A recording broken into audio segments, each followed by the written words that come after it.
Hello friends, आज मैं आप लोगों को पंचतंत्र की कथा का पहला तंत्र की पहली कथा सुनाती हूँ। दक्षिण भारत में महिलारोप्य नाम का एक बड़ा ही सुंदर नगर था। वो धन धान्य से परिपूर्ण था। वहाँ वर्धमान नाम का एक वैश्य व्यापारी रहता था। वो अधिक से अधिक धन कमाना चाहता था। वो हमेशा ऐसा उपाय ढूंढा करता था जिससे कम समय में अधिक से अधिक धन कमाया जा सके। एक दिन उसे धन कमाने के 6 आधार मिल गए: राजसेवा, व्यापार, विद्या, सूद, खेती तथा भिक्षा। बहुत सोच विचार के बाद उसने धनार्जन के लिए व्यापार को ही अपनाया। धीरे धीरे व्यापार के अनेक तरीके उसे मालूम हुए। तब उसने विदेशी सामान लाकर अपने देश में अधिक से अधिक कीमत पर बेचने का निर्णय लिया। फिर उसने एक दिन खूब सवेरे रथ तैयार किया तथा यात्रा की आवश्यक वस्तुएं और प्रचुर मात्रा में धन लेकर मथुरा की दिशा में प्रस्थान कर गया। उस समय बिक्री के लिए सामान से लदी हुई अनेक गाड़ियां तथा बहुत से सेवक उसने अपने साथ ले लिए। वर्धमान के रथ में संजीवक और नंदन नाम के 2 बैल जुते हुए थे। दोनों की स्वस्थता तथा मजबूती देखते बनती थी। चलते चलते बहुत दूर जाने पर यमुना के किनारे उसे दलदल मिला। उस दलदल में संजीवक का पैर बुरी तरह फंस गया। वर्धमान ने आगे बढ़ने के लिए संजीवक के साथ जबरदस्ती की। फलतः संजीवक का पैर टूट गया। हार कर वर्धमान को उसी जंगल के किनारे कई दिनों तक ठहरना पड़ा। अनेक उपचारों के बाद भी जब कोई फायदा नहीं हुआ, बैल के पैर में कोई सुधार नहीं आया, तो वर्धमान 2 सेवकों की सुरक्षा में उसे छोड़कर अपनी यात्रा पर निकल गया। इधर जख्मी संजीवक और व्यापारी के 2 सेवक उस यमुना कछार के बीहड़ जंगल में रह गए। रात हुई। हिंसक पशुओं की डरावनी आवाज ने उन नौकरों के होश हवास गुम कर दिए। रात किसी तरह बीती। सवेरा होते ही घायल संजीवक को अकेले छोड़कर वे दोनों वहां से 9-2-11 हो गए और अपने मालिक को संजीवक की मृत्यु की झूठी खबर दे दी। वर्धमान के लिए संजीवक बड़ा प्यारा था। फलतः उसकी मृत्यु की खबर से वो आहत हुआ। उधर जंगल में आराम के कारण जब संजीवक के पैर का दर्द कुछ कम हुआ, तब वह धीरे धीरे इधर उधर घूमकर हरी हरी घास चरने लगा। इस तरह कुछ ही दिनों में वो पूरी तरह स्वस्थ और सुंदर हो गया। उसकी मौज मस्ती शुरू हो गई। वो ताज़ा घास चरता, कछार की चहाड़ियों में सींगों से उखाड़ता, स्वच्छंद तथा निर्भय विचरण करता था। कभी कभी मस्ती में आकर ऊंची और जोरदार हुंकार भी भरता था। एक दिन संजीवक जोर से हुंकारता हुआ यमुना तट से गुजर रहा था। उस समय जंगल का राजा पिंगलक सिंह यमुना में जल पी रहा था।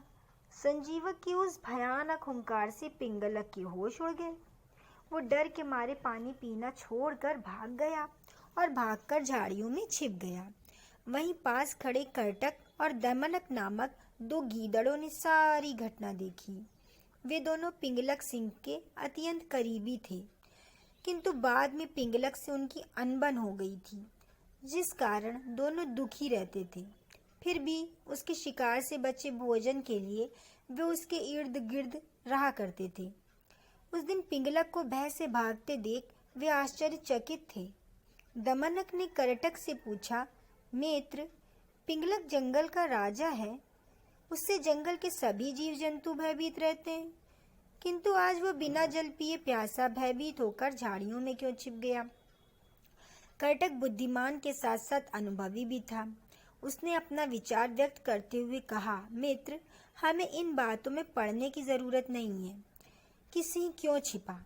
उसके हेतु के जानने की भी आवश्यकता नहीं है, क्योंकि दूसरे के कामों में दखलंदाजी करना अच्छी बात नहीं है।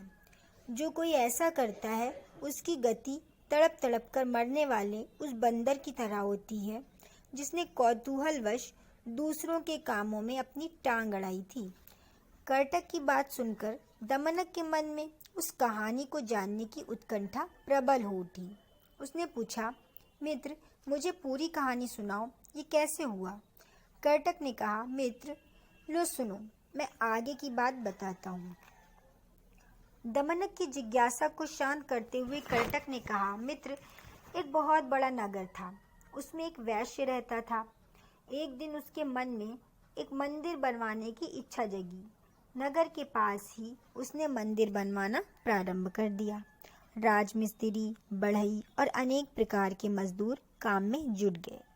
वे लोग सुबह से ही काम में लग जाते थे और दोपहर होने पर भोजन करने के लिए नगर में चले जाते थे। बढ़ई को एक दिन लकड़ी चीरते चीरते दोपहर हो गई। उसने खाने का समय जानकर अधचिरे खंबे में लकड़ी की एक कील डाल दी और खाने के लिए चला गया। इधर इसी बीच बंदरों का एक काफिला वहां आ पहुंचा।